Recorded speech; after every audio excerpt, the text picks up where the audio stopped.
Hi, Charting Horse Value. I'm back to talk about the chart now. If you haven't already, watch the video about past performances. I'll be referencing, some of my commentary there. I'll go through this chart. Before I do, though, know that this is a very wide open derby, and based on that, demand a price. Look for a price. There's no way to fully know how the pace of the race will unfold. I think it's going to be fast, but it doesn't have to be fast. For example, I think that you could have four of the first inside five horses just battling for the lead early, but a couple of them may take back. And then you might only have Citizen Bull and American Promise on the lead. And then in the second flight, you might have Neoquist on the rail, Rodriguez, and East Avenue. And maybe the pace won't be as fast as we think. So there's no 100% way to know that. Also, there's a lot of really good quality closers.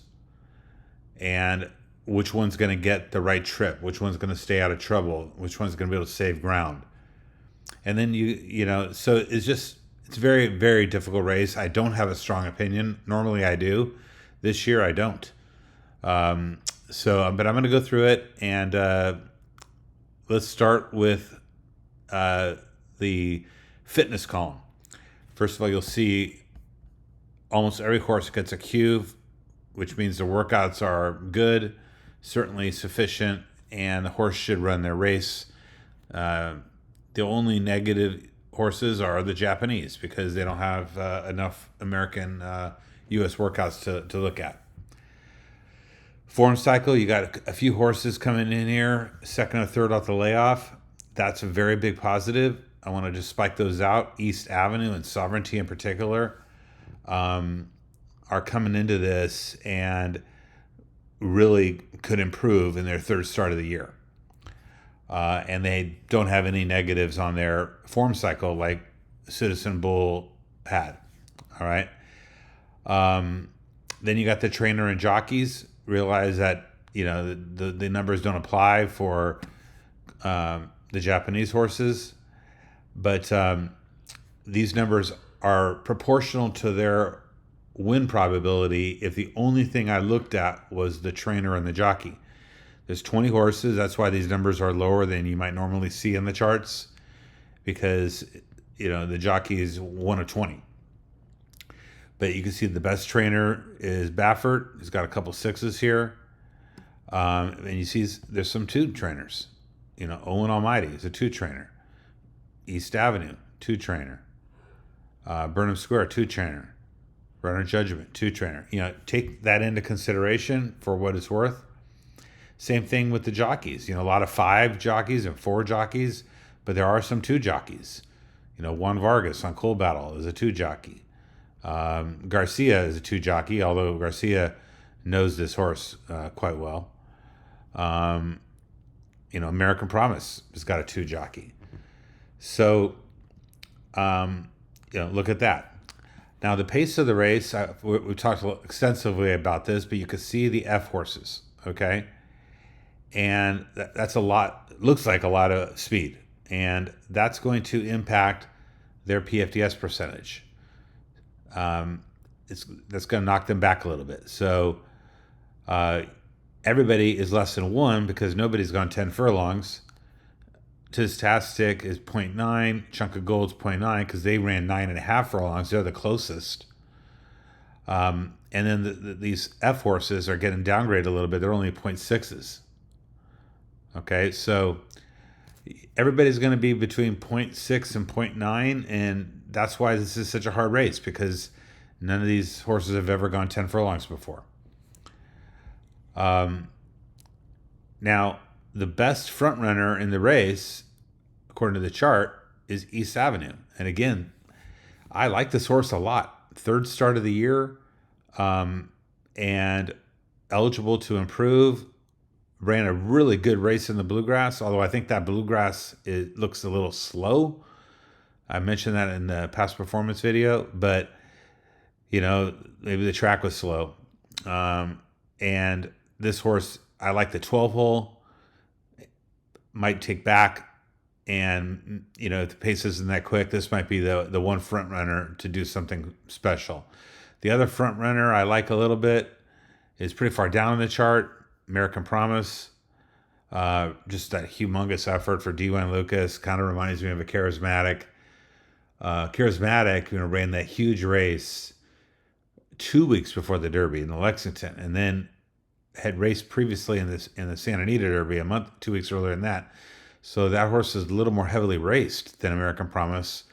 American Promise gets a 7-week rest, ran really fast, and has a good pedigree. Maybe will surprise. So those are the kind of the two front runners I like. And again, as I said in the past performance video, I just don't like the way Citizen Bull tired, the way Neoquist tired. And although I think Rodriguez ran a bang-up effort, I'm not even sure Rodriguez is going to be able to get to the lead here. And I think that will compromise his chance. Let's see. The closers on top is Sandman. Okay. And Sandman's the only horse that gets the A. And this looks like, this is the top horse in the chart. I like this horse. Now, this horse is getting bet in the early money. This horse is getting bet, but I wish this horse was closer to 10-1. Right now, it's hovering around 5-1. But, Tastic is another closer who was pace aided. So was Sandman in the last. Tastic, is a good closer. Now, I said this is not a dominant field. I don't really know what to do. Well, Luxor Cafe looks awful good coming from Japan. And sitting here fourth on the chart, clearly better than Admire Daytona. And Luxor Cafe could be better than these horses. We saw how good Forever Young was last year. So Luxor Cafe, I want to use that horse on top for sure. So my top horses, I'll show you a chart in a second, kind of where I'm at, are Sandman, East Avenue, and Luxor Cafe, and then Sovereignty is right in there, kind of my close fourth.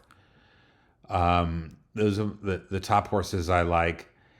Now, the horse I don't like that much, way down in the chart, is Journalism. And that's because Journalism has been running in 5-horse fields, definitely the fastest horse. You see this energy of 105. Definitely the fastest horse in the race, but gets shuffled way down here on PFTS odds because he's only been running in 5-horse fields, and the purse that they've been running for example, in the Santa Anita Derby was only $500,000. And I think like the race before that might have only been $250,000.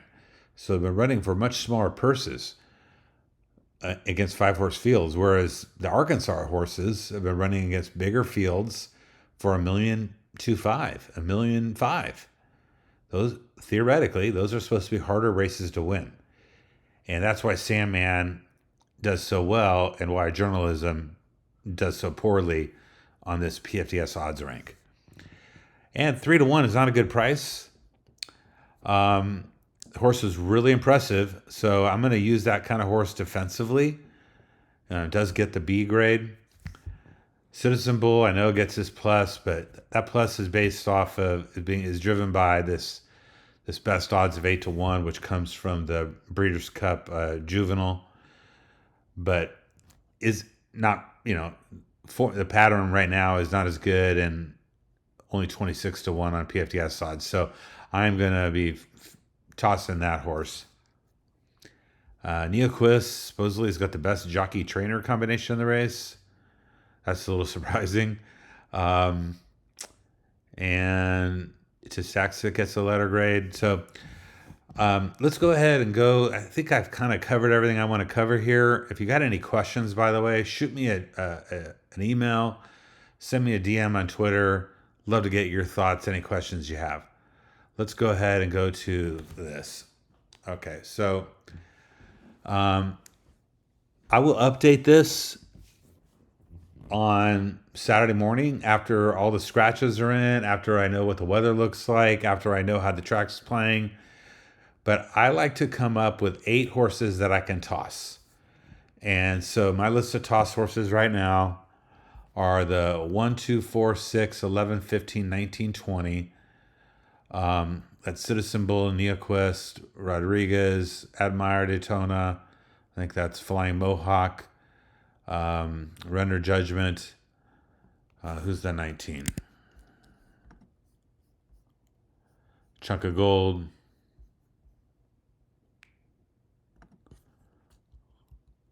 Chunk of Gold and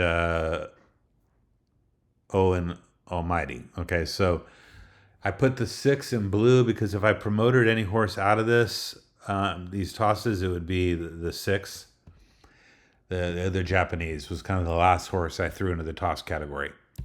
6 horses that I want to use really just underneath only, and those are Flying Gambit, Final Gambit. Number 9 is Burnham Square. 10 is Grande. Very lightly raced. Hard to know what to do with that horse. 13 is Publisher. 14 is Fantastic. And 21 is Baeza. If he draws in. Now, there's going to be at least one scratch. It's probably going to be Baeza. Then 3 horses that I'm looking at using as backups defensively and on my tickets, and that's American Promise, who's getting kind of hammered in the early money down to 9-1. Number 8 is Journalism, and the 18 is Sovereignty. I put this horse in blue because early money, this horse was like 12-1, and that might boost that horse up, in my view, into this top category. The 3 top horses, which are Luxor Cafe, East Avenue, 35-1 early money, something like that, and 17 Sandman sitting on the top of the chart, but only 5-1. I mean, maybe that horse needs to go down and this 18 needs to go up. And then my one sentimental horse is Cool Battle, who, I put in red. Those horses made me a lot of money this year, and really tactical. You can listen to what I said about the horse in the past performance video. But the negatives are the horse did tire in his last race and does not have the pedigree to go 10 furlongs. You got to decide what you want to do with this horse. You could put that one in the toss category, then maybe Baeza scratches, and then you promote Admire Daytona up. A lot of ways you could do it. Like I said, you could swap to 17 and 18. You got to decide how you want to play this thing. But this is the way I'm kind of looking at the race right now.